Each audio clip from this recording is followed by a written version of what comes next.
case there's been actual convictions and no governing body has ever suspended you or sanctioned you, what message do you think that sends victims of domestic violence? I just say I want everybody to tune in May 2nd. Mayweather versus Pacquiao. This is a fight that you can't miss. You have no desire to answer that question?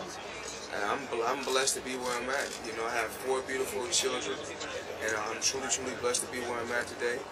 And with hard work and dedication, you can be anywhere in life. Well, look, unquestionably, you've worked hard to get to where you are, but there are a lot of people who wonder why you should be allowed to continue to box in the highest profile events when you've got the track record that you have, when in other sports there have been serious repercussions for some of these athletes. Well, everybody's, you know, when it's all said and done, only God can judge you. But I don't want people to miss this fight. This is an unbelievable matchup. Mayweather Pacquiao, May 2nd. Be there. Okay, so knowing his past has put a lot of people in a difficult position as to whether or not everybody should be watching this fight. It's a conversation that continues. So we're going to ask you guys today, the question is, are you dismissing his past by watching the fight? Kate? It's such a difficult question, right? It is.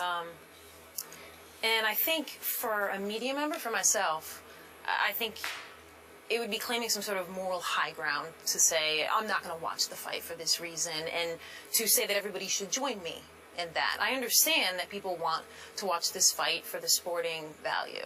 Now, what responsibility do I take then on myself talking about this issue? I don't think it's going to make much change for me to say, or anybody to say, don't watch the fight. That will change anything. What can we do?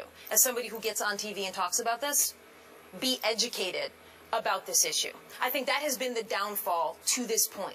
None of us would get up here and have a discussion on the NBA without knowing what we were talking about. We would not come onto the air and not know the systemic issues within the NBA, why teams tank, the commissioner, everything that happens in that league, down to specific players. We would know it all, and we would need to know it all to talk about that issue. And yet we, as media members, have had people speak on this issue without being educated, without coming onto the air knowing about domestic violence and knowing about the issues that surround domestic violence. And when you're not educated, what ends up happening is that you fall back on stereotypes. And when that happens, you're propagating the wrong misinformation. And I think taking that one step forward, a lot of times you'll hide behind the idea that, well, I'm just reflecting the public's attitude because the public's going to tune into this fight.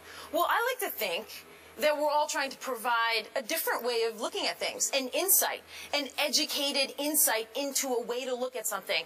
I don't think we're just reflecting the public back to them. You're not putting somebody on the cover of a magazine because that's cool. You also want to let people know what's cool and let people know what's right and change people's thinking.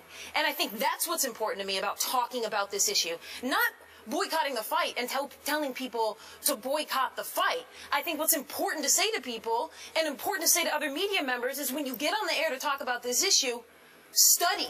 Right.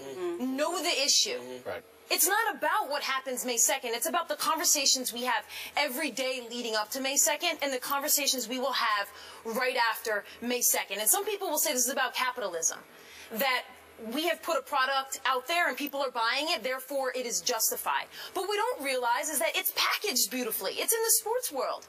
It's not Greg Hardy sitting on a shelf and people have bought Greg Hardy. It's Greg Hardy on the Dallas Cowboys, in the NFL, this shiny package. It's not an equivalent, right? Analogy I use, it's like buying a packet of Skittles. You may not like one of them, but you like the package. So these things are all not equivalent, and this is what this fight is about. It's in the world of the sports arena, which is marketed and packaged beautifully, so you can't separate that out, and you can't claim the moral high ground and tell people don't watch this fight. But when we get on TV and we talk about it, we darn sure better know what we're talking about. Well said, Kate. And I think when it comes to educating ourselves, all of us are in the process of learning about this, especially after the Ray Rice incident regarding domestic violence. George, what do you think? I would agree with Kate. I would say that, first of all, in the media, you kind of have to compartmentalize this stuff. I think that you have to say to yourself, okay, I have a job to do, and it's to cover the fight or cover this game or whatever. And that's just the reality of the world that we live in. Now, as a human being, as people, no one is condoning, I don't believe, what transpired with Floyd Mayweather's past. I mean, at least I don't think so. But what I'm saying is this, is if it can be both. You can not condone what he did, and also at the same time try to compartmentalize it and say, okay, I'm watching it for the sporting value of it. Same as if you'd watch an entertainer, a singer, a movie star in a movie or at a concert, or buying their albums on iTunes or whatever, because they've had transgressions off the stage or whatnot. To me, it all kind of falls into the same category. Exactly. Just because you're watching the fight, or you're watching the NFL, or you're watching a concert or a movie, doesn't mean that you condone the actions. It can be both. And I think that sometimes gets lost in this world we live in, where, no offense, but I like to call it the hot tickety-take society, where everyone has to stand on one side or the other. No, it could be both. There can be some common ground in the middle here. It is a really tough position, because I think for some people, including myself and my colleague Sarah Spain and I had this conversation, if we do buy the $89 or $99, it's going into that pot in which Mayweather is going to get, whatever, 180 million of it, and Mayweather will get 120 million of it. And I don't know, is it up to all of us, whether it's fans or parts of the media, to actually take a stand? It's not an easy, this is not an easy answer. I didn't go into... No, I was just going to say this real quick. As a member of the media, I think the first thing we're supposed to not do is make ourselves part of the story, right? So I think that if you take that moral high ground, and it almost comes across as grandstanding, I think, even though it may be what you believe. Right, but if you have to have a position and you use your position to make a position, I get that also. But I wrestle with what he's saying. It's looking at the whole landscape of entertainment. Do you start picking and choosing where you want to take a stand? So you're going to take a stand against boxing or against this particular fight because you have an issue with domestic violence. Okay, but you still listen to music with artists who still happen to beat up their other people. You still go to movies where, the director may have had, situations. We can't be picky and choose. We need to be consistent across the line, and that's what I wrestle with. And I don't want to be a hypocrite by saying, okay, I'm not going to watch or support Floyd Mayweather, but I'm going to listen to whoever. You know what I'm saying? I can't. That's that hazy shade that we all fall into. We have to make a decision. Now, in that particular case, I think it's a little bit different, especially when you're dealing with music, as opposed to this, because we can't act like there's nobody else that's involved in this. If you don't particularly buy somebody's album, that's that artist maybe, or maybe the producer or whoever that is, or that group, right? There's somebody else involved in this. There is Manny Pacquiao. So by watching the fight, you're also maybe turning your back on him. Does he deserve this? All the money, maybe 60% of the money is going to Floyd Mayweather if you pay for the fight, but 40% is still going to Manny Pacquiao. So what are you doing there? What are you blaming him for? So I think it's a very slippery slope, but I don't think we're dismissing Floyd from his activities by not just media, but even as fans investing in the fight. My thing is that if you don't want to root for Floyd Mayweather, don't root for him. You can still engage in the fight. I was a big Floyd fan, but a couple of years ago, he lost me. I'm going to watch the fight, but I'm not rooting for him to win. You know what I'm saying? That's the way you internally handle it, because I have nothing against Manny Pacquiao, and I don't want him to be a victim of somebody else's, actions, because that's collateral damage, and that's not fair. One, is not fair to the sport of boxing. True, and then secondly, it's not fair to the other person that's in the ring. Yeah. Just add one thing. I have trouble with saying don't watch the fight. It's so hollow. It's not going to cause action, right? It's not going to change how we talk about domestic violence. It's the same when people said, well, don't watch football anymore.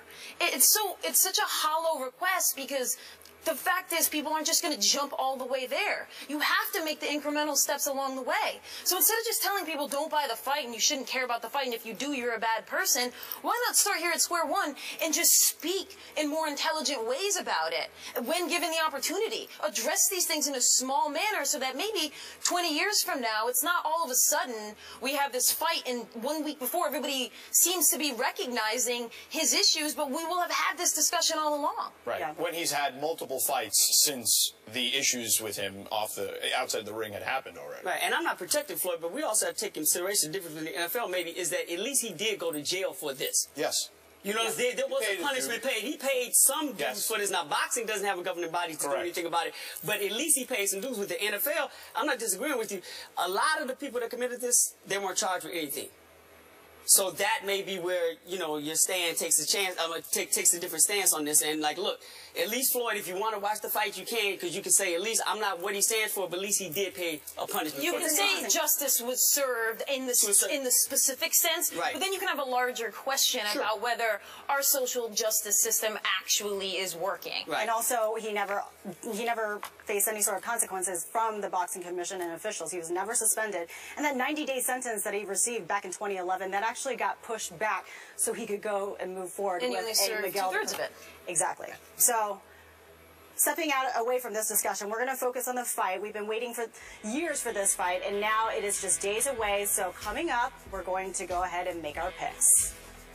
Right. It is. And I think for a media member, for myself, I think it would be claiming some sort of moral high ground to say, I'm not going to watch the fight for this reason, and to say that everybody should join me in that. I understand that people want to watch this fight for the sporting value. Now, what responsibility do I take then on myself talking about this issue? I think... With hard work and dedication, you can be anywhere in life. Well, look, unquestionably, you've worked hard to get to where you are, but there are a lot of people who wonder why you should be allowed to continue to box in the highest profile events when you've got the track record that you have, when in other sports, there have been serious repercussions for some of these athletes. Well, everybody's, you know, when it's all said and done, only God can judge you. But I don't want people to miss this fight. This is an unbelievable matchup. Mayweather Pacquiao, May 2nd. Be there. Okay, so knowing his past has put a lot of people in a difficult position as to whether or not everybody should be watching this fight. It's a conversation that continues. So we're going to ask you guys today, the question is, are you dismissing his past by watching the fight? Kate? It's such a difficult question. In your case, there's been actual convictions, and no governing body has ever suspended you or sanctioned you. What message do you think that sends victims of domestic violence? I just say I want everybody to tune in May 2nd. Mayweather versus Pacquiao. This is a fight that you can't miss. You have no desire to answer that question? And I'm blessed to be where I'm at. You know, I have 4 beautiful children, and I'm truly, truly blessed to be where I'm at today. And I don't think it's going to make much change for me to say, or anybody to say, don't watch the fight. That will change anything. What can we do? As somebody who gets on TV and talks about this, be educated about this issue. I think that has been the downfall to this point. None of us would get up here and have a discussion on the NBA without knowing what we were talking about. We would not come onto the